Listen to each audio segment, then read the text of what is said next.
Good morning, fellow RD FFL members. It is your commissioner, live from New York City, getting ready for the Rise of Skywalker with some Duel of Fates. Tyler may be the only one in this group that knows what I'm talking about.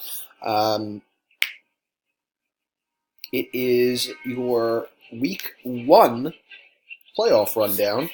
I am coming to you in a state of disappointment this morning. It is what? I didn't give you the date. I always give you the date. It's Wednesday, December 11th. We're 9 days away from Star Wars, which is why I'm, listening to some Star Wars music. So, state of disappointment. I got shellacked. I lost by roughly 60 points. Not much that you can say here, really, besides I probably should have played Drew Brees and Zach Ertz, because that's about 50 points sitting on my bench. Even if I played them, I still would have lost, so it didn't really matter, so I wasn't that upset about it. Just got killed by Austin Eckler. Overall, I mean, even the fucking kicker. This team is good. Watch out, whoever has to play them next week. Not much to say here. Kind of disappointing, but New Big Poo Big losing in the first round of the playoffs means my draft pick actually won't suck. So, I guess trying to take the little positives out of this situation here. Next up in our Week 1 playoff rundown was Dr. Momberg Phys God taking on Frank and Mary's Diner. As you can see, the final here, 169.3 to 156.3. Really close game. Joe Mixon put up some power numbers. Sony Michel did just about nothing. Saints defense, -6. And funnily enough, we've got Eli Manning putting up some points in this league. So shout out to Eli, who almost beat the Eagles on Monday Night Football. That was fun to watch. On the other side of the ball, Mike Gesicki is a nobody and has done nothing all year besides one game. He's a Penn State guy, so take what you want from that.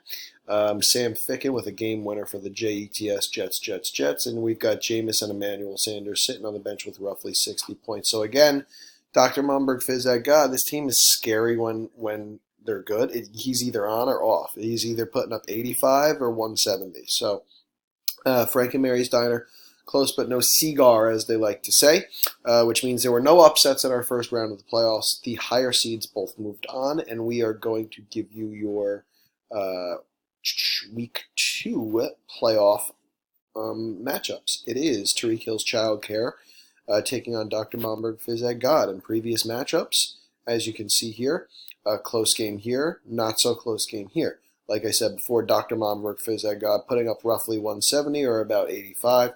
So 178 in the Week 5 matchup was enough to eke out Tariq Hill's Child Care by about 5 points. I think that actually was Tariq Hill Child's Care first loss. So that was Kaplan's first loss of the year.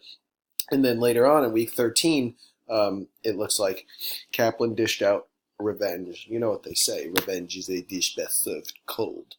So Kaplan got the victory there. It should be a good one. I mean, the projections don't have it as close, but I don't buy into this 135. Also, this is with somebody, he doesn't have a kicker in right now for some reason. And you saw his bench put up 60 points between two people, so I would start moving some people around. I think it should be a good one. I do, if I was a betting man, I'd put my money on Kaplan, but I don't think it's going to be a runaway like the ESPN projections have it here. So best of luck to both teams. Winner goes to the championship.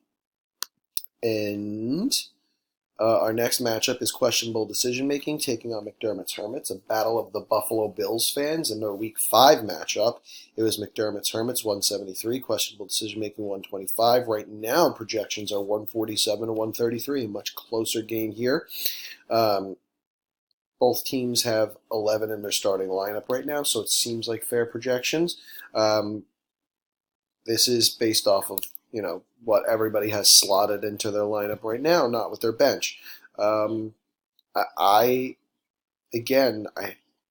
was a betting man, I would have to go with Bill. Not because I'm picking two favorites. I just think, Christian McCaffrey could blow up at any time. Josh Allen's got the running yards. Tyreek Hill could blow up at any time. Robert Woods was on fire last week. Miles Sanders has had a really good season. Over here, there's still some things that could happen. You don't know about Austin Eckler.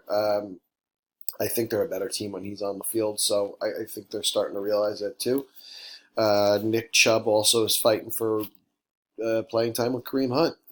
So there are things that could happen here, but should be a fun game to keep an eye on. And like I said, winner goes to the championship. Just so everybody's got a visual here, this is what we're working with right now. The 1 seed was on a bye. That's Tyreek Hill's Childcare, who plays the winner of the 4-5, which is the 4 seed Dr. Malmberg Phys Ed God. Winner goes to the championship. The 2 seed was on a bye, which is questionable decision making. Plays the winner of the 3-6 seed, which was the 3 seed. So it's the 2 and 3, the 1 and the 4. We've had no upsets.